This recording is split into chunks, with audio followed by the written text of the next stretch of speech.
Welcome to the Rooted Project podcast. The goal of this podcast is to help Christians in growing past the planet stage of their Christian life and provide meaningful, practical tips for teens and those that lead them.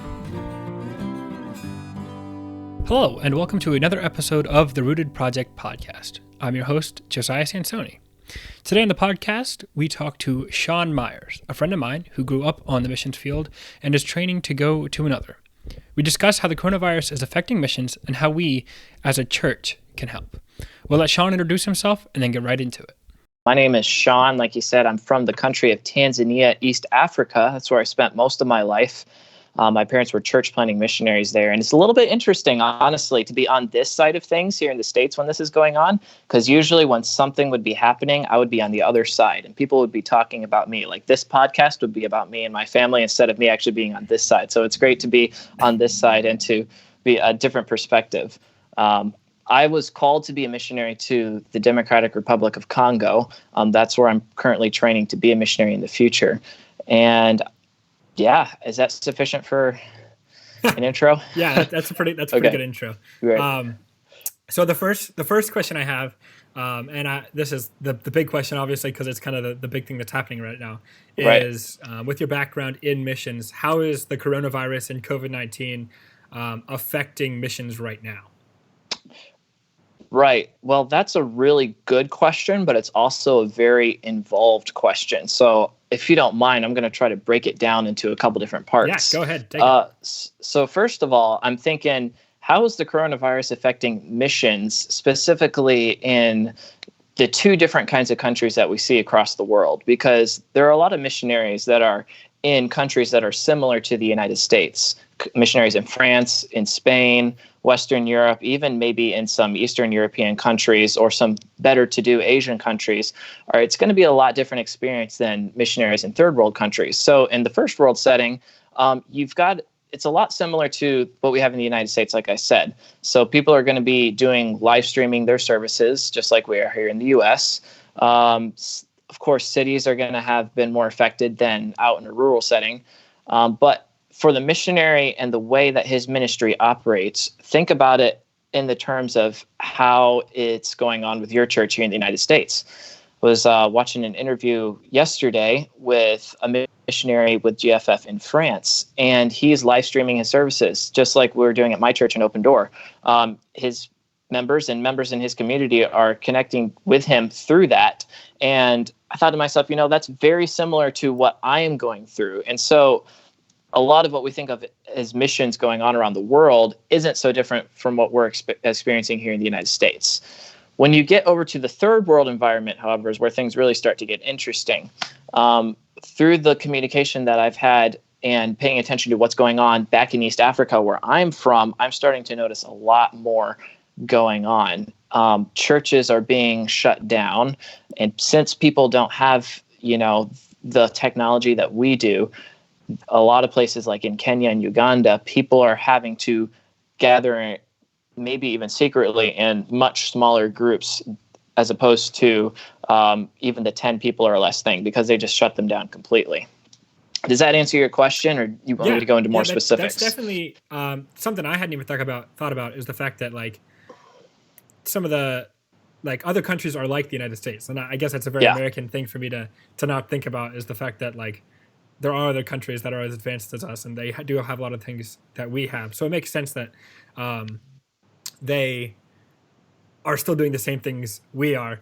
I would have never thought, I was also curious about how the people in third world countries are meeting together, because there is that general limit that's put on things. Yeah. So from what you were just saying, that they're still trying to meet together, they just purposely meet in smaller numbers, or? Right. So in Kenya, where my girlfriend is from, she grew up as a missionary kid there. I was talking to her last night, and she was saying that the churches were shut down, and she has a little bit of a larger church, and most of the people wouldn't have access to the technology. And so in that kind of a setting, people are going to be more so calling on each other as opposed to actually meeting. So you might get someone come over to your house, and church members are encouraging each other in that way, kind of like how your pastor would, give you a phone call and encourage you over the phone to make sure you're doing okay, just, face to face in person, because you can't use the technology. It's also interesting, in Uganda, I heard that there's a lot of suspicion going around about the white man and the white people who are in the country because this is a foreign virus. And so people are naturally going to be looking at the foreigners in the country to have brought that in. And so the missionary interview that I was watching, he was saying, one of my kids was walking down the street and they would yell out at him, Corona, Corona, because they're now trying to pin the blame on someone for what's happening in the country. Wow. That's wow. I mean, I guess we did the same thing here in the United States, like with blaming China for the virus and stuff like that too. But that's pretty interesting. So the next question I have is, what are some creative ways that churches can reach out and help missionaries like at a time like this?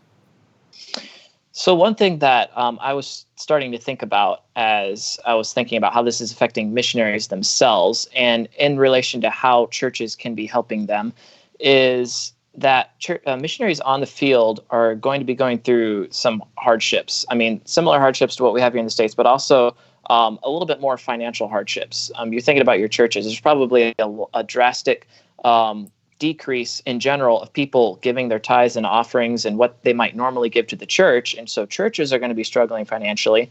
But then you got to think that directly affects the welfare and well-being of the missionaries on the field because they might be receiving a decrease in support all of a sudden.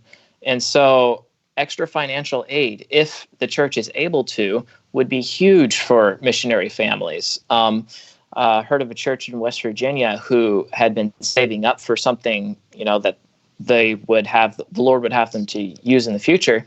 And they decided to be able to give each of their missionaries some extra money that particular month, which is probably something the missionary wasn't expecting through all of this. So I think that would be a tremendous thing. Another way would just be reaching out in a personal way to the missionaries. All the craziness going on in the U.S. right now, people are thinking about themselves, their family, what's going to happen to me, what's going to happen to our church, what's going to happen to my state and my town. And I feel like missionaries would probably kind of get set on the back burner of what people are thinking of right now. And so if you were to just reach out and say, hey, we haven't forgotten about you. We're praying for you. We're thinking about you. I think that would do a lot to help the missionary feel, as if they're still in the loop of things. And you asked something about being creative in the way you're doing it. I have a pastor friend at the church I was working for in Bible college this semester, and he actually thought of a really neat way to use Zoom. A lot of us are using Zoom right now for different meetings and stuff because we can't meet physically.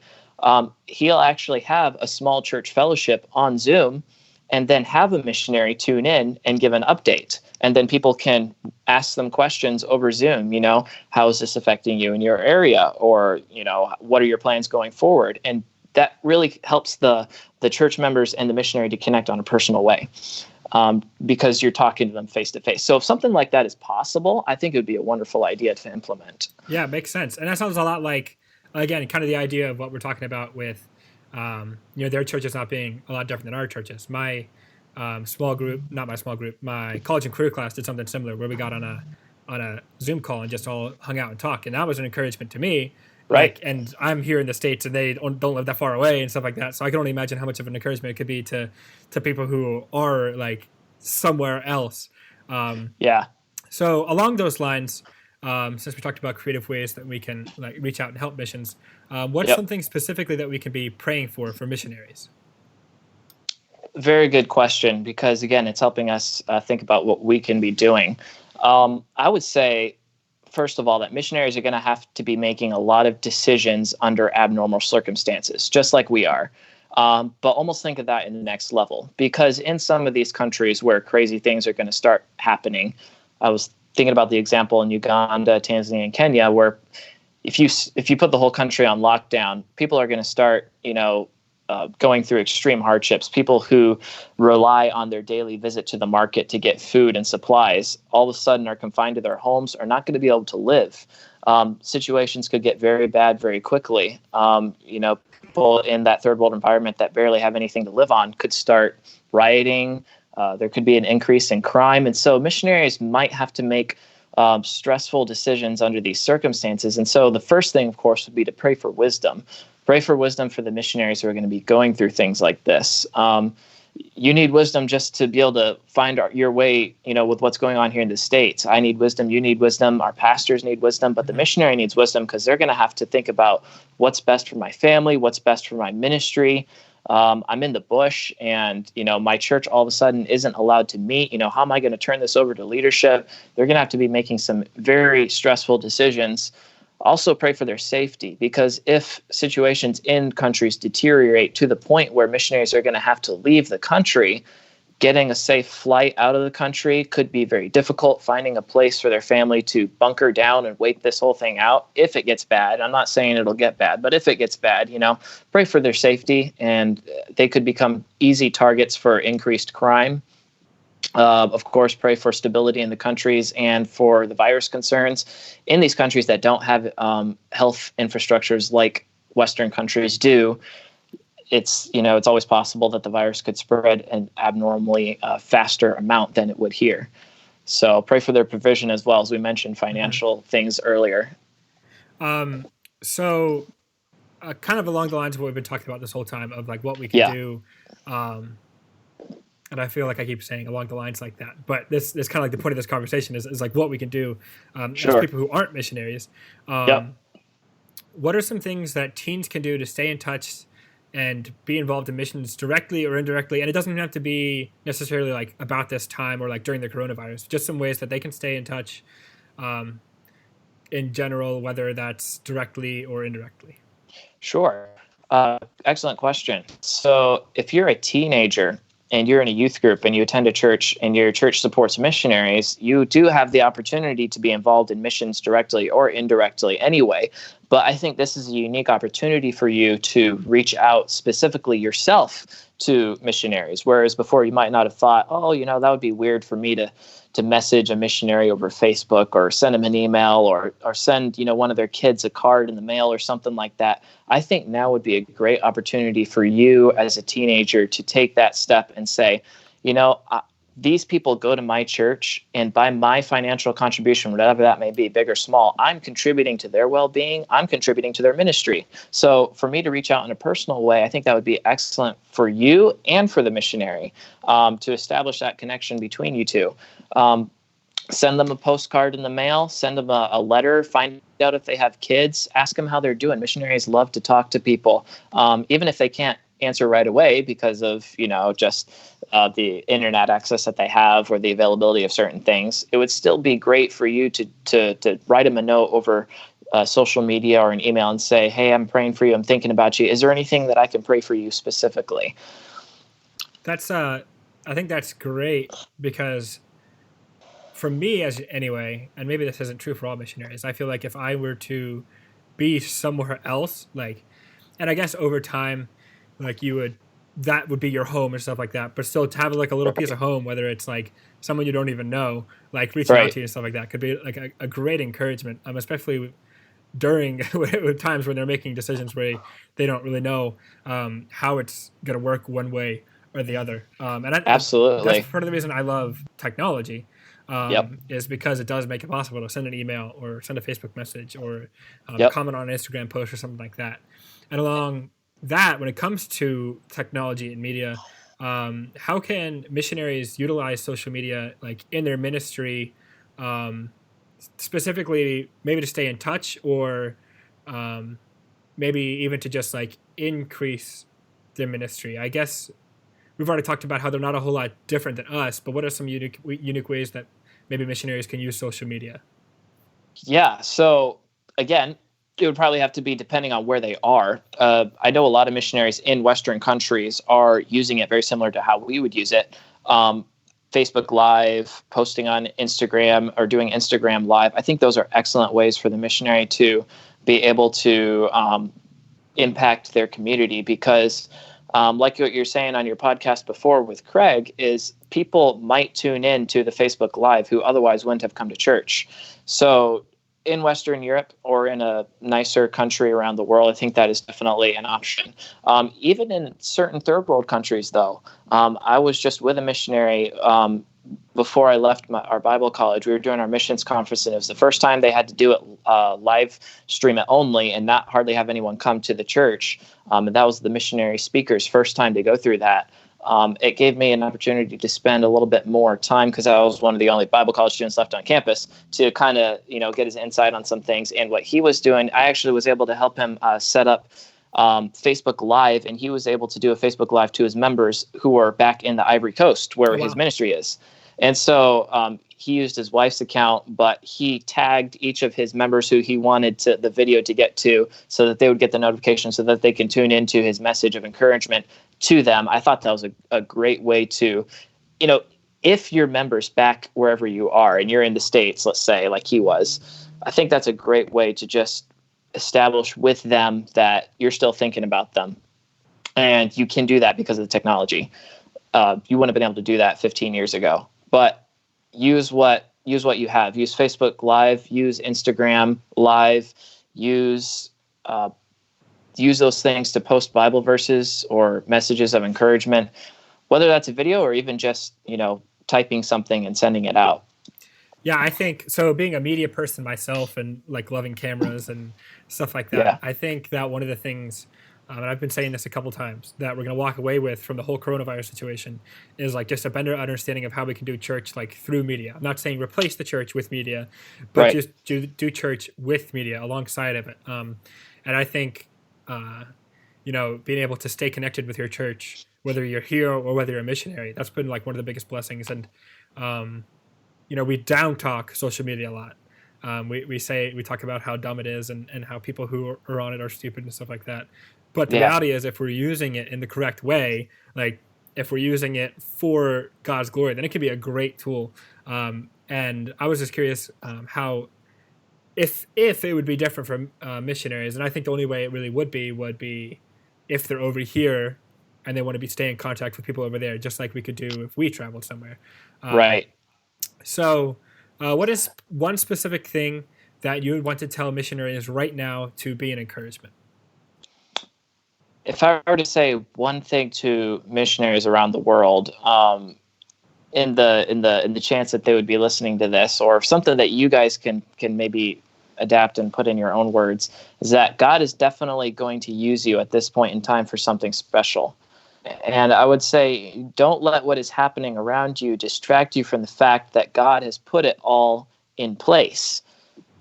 What are some unique ways that you can reach out during this time to the people in your community? I'm just thinking about all the craziness that's happening, or that could potentially happen in those third world countries where situations could deteriorate rapidly. If you trust the Lord through this, as a missionary family, someone who's in charge of a ministry, you're going to be able to look back and see how God did some amazing things. So I would say, keeping your eyes on the Lord and not letting it distract you from the fact that He is controlling everything, that He's going to use you for something great during this time, is what I would say to them. Awesome. I think that's another great thing is like when we look back on this time, like realizing like how God used us, or how God could have used us if we don't like react the right way. So Shawn, that's all the questions I have for you. I'll give you a couple minutes to make some closing comments, shout out your podcast, and the floor is yours. Thank you so much. I really do, again, appreciate being on here, and I think it's a great talking points and great for us to be able to get kind of these things, stuff that I've been thinking about over the past few days. It's good to get them out in the open and some sort of, medium to talk about. I did want to share one quick thing, and that is I have had the opportunity to come into contact indirectly with several of our missionaries with our mission board, and they have offered several points of excellent advice to Bible college students specifically, but also could be applied to if you're a teenager and you had to come home early from school during this time and the different circumstances that you're experiencing. Some very helpful, something that really helped me today think about and realize. And first of all, the big thing that they all have been saying is redeem the time at this point in your life. You're going through a time that no one's ever gone through before, and people are just at home. They're not doing a whole lot, and there could be a temptation to kind of just relax, sit back, and do whatever you want for the entire day without really doing anything productive, because there's not as much accountability. but they've all been offering sound pieces of wisdom in this area of redeeming the time, and that you could use this time to teach yourself new things, to learn different things, to pick up a book off the shelf that has been sitting there you've been wanting to read. Well, now is your opportunity to do that, to discipline yourself to get productive things done, because one missionary put it this way: this could be a proving ground for you. This could be the make it or break it point in your life. If God is calling you to do something great, for example, be a pastor, a missionary, an evangelist, this could be the point in your life that determines, are you going to be disciplined in your day-to-day life in the future during your ministry, or are you just going to give into the temptation to fall back and do nothing and to let your fleshly desires determine what you're going to be doing throughout the day? And so I thought I would just share that real quick. That was a blessing in my heart through the missionaries, and a good challenge to keep my mind focused on the right track. Did want to mention, thank you for bringing it up. I do have a podcast that I just started during this time. That's my way of redeeming the time, is figuring out how to make a podcast and put it out there. It's based on my video series, Why a Missionary? And if you're a young person, teenager, junior higher, even someone around my age, or even a little older, like if you're an old man over there like Josiah, this is specifically geared towards you, to get you to think and to challenge your understanding of the status quo Christian life. Is God calling me to be a missionary, and how can I be thinking in those terms? So it's called Why a Missionary. Right now it's on Spotify, Google. It's on Google. It's on Breaker and Anchor and some other mainstream ones. It should be on Apple Podcasts pretty soon. But they're short segments, 4 to 5 minutes long. I think that would be a blessing to you if you're a young person. Thanks so much for listening to this episode of the Rooted Project podcast. I hope you enjoyed listening to what's happening around the world, and maybe learned a few ways that you can be helping your missionaries. To hear more of these podcasts, subscribe on YouTube and Apple Podcasts, and follow us on Spotify. This has been the Rooted Project. See you in the next one.